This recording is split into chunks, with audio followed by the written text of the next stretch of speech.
Good morning, everyone, and welcome to our webinar today on how to save energy with economizing. My name is Vanessa Castro, and I will be the presenter today.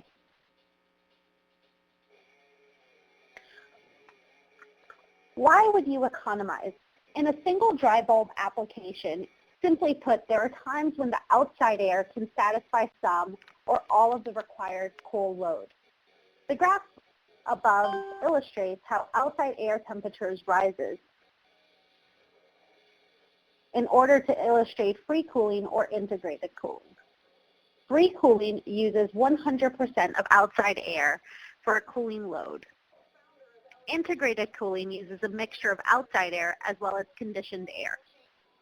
Typically, as long as the outside air has less energy, either temperature and humidity or one or the other, than the return air, then some form of economizing can be used.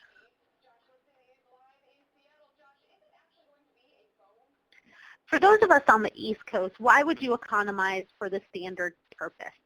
ASHRAE 90.1 in 2007 required economizers in the upper climate zones. It went as far as not requiring it in the southern climate zones. However, in 2010, it added the requirements for additional climate zones for the southernmost regions and also lowered the required tonnage for the units as well. For those of you on the West Coast, the importance of economizing doesn't stop there. The similar situation did happen when they added climate zones and lowered the tonnage required for economizing, because they realized that even the hottest, most climates can benefit from sundown hours. In California, in Title 24, changes for the economizers also happened.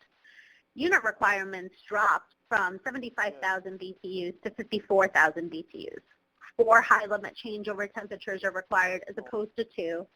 And the fault detection and diagnostics requirements goes far beyond anything ASHRAE requires. Requiring a 5-year warranty from manufacturers allows to make sure that everything works from the beginning to the end. Acceptance testing forces these economizer units to have built-in acceptance and built-in verification of operation before you leave the roof in order to make sure that everything's working and you get no unnecessary callbacks. So how would you find the correct high limit changeover temperature? Maybe you would start with a copy of 90.1 or California Title 24.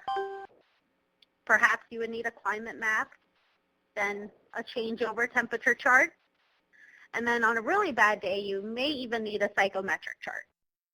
But the point to this is no one's really sure how to set up an economizer or the high limit temperature.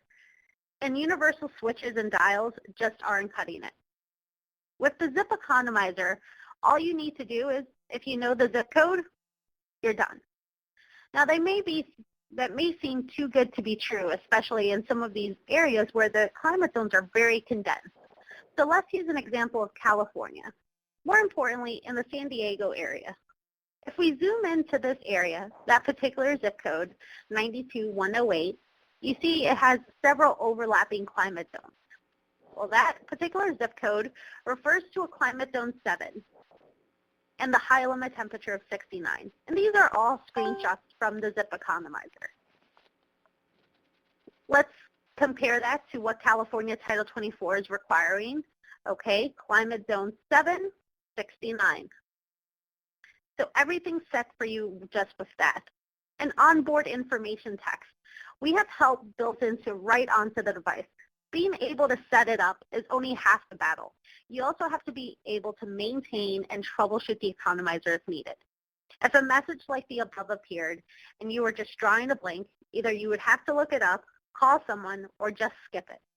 Not anymore with the zip economizer. You press the little I button whenever you see the I on the corner of the screen, and help appears with the press of a button. It's important to not be alarmed over alarms. Not only do we show and highlight over 30 of our alarm messages with both an onboard message and alarm light, we can also store historic alarms. More importantly, with our new software release, we also highlight the number of occurrences and the minutes since the alarm occurred for easier troubleshooting and preventive maintenance. Having the device be analog inputs and outputs allows for the service teams to go up and actually service and troubleshoot the centers and devices with good old-fashioned meters. And with our extensive installation and operation manual, which is available to download through the files on this tool, the guesswork is taken out of the zip. Have an economizer call you when there's an issue seems like something for the future. But with our communication module, that is something that is possible. This additional module has remote alarm and pilot light contacts. They're actually very useful. When an alarm occurs, currently, if that's not utilized, people in the space would have no way of informing that there's any problem with the rooftop unit. If it is wired and used correctly in conjunction with an alarm circuit, a pilot light or dial, a space or area in the building can alarm when there's an issue. There are also extensive other methods of ensuring that alarms occur and are notified. You can have remote dialers go out, as well as a lot of thermostats currently out there have remote inputs and remote alarm inputs that allow and work with the zip economizer to ensure that alarms are detected. California Title 24 has several fault codes that go back to the new codes and standards.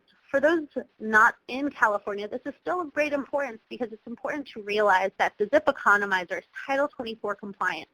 Title 24 in California are usually trendsetters when it comes to energy efficiency and climate code changes. So the importance to know is that these different fault codes just bucket and prioritize and group up the different alarms and faults that are detected within the zip economizer. The acceptance test is something important for every region, every country, regardless of where you're at. What this does is a step-by-step visual functional test and visual verification of operation. The acceptance test, by pressing OK, you enter into an economizer test. By pressing OK once again, the damper will open, verifying next step that the damper did open. You press OK, escape if it didn't happen. Then it'll turn on one of the compressors to ensure, yep, this in fact did happen. Push OK if the compressor ran. So every step of the way you're getting an action and a verification that forces the users to make sure that these are in fact happening. The damper will close, push OK if the damper's at a minimum position, and escape if it never reached it. And you can escape out of these menus anytime to troubleshoot the device. Push OK if the damper's closed. Escape if it hasn't closed. And after that, the economizer test is final and verified. The zip economizer does the work for you so you can be efficient. With its easy-to-read, automotive-grade LCD display, it allows for better visibility and viewing even in the hottest of days, sunniest of climates, and coldest of temperatures. This means that it's fancy words to mean that it can go to lower temperatures and higher temperatures than our competition does.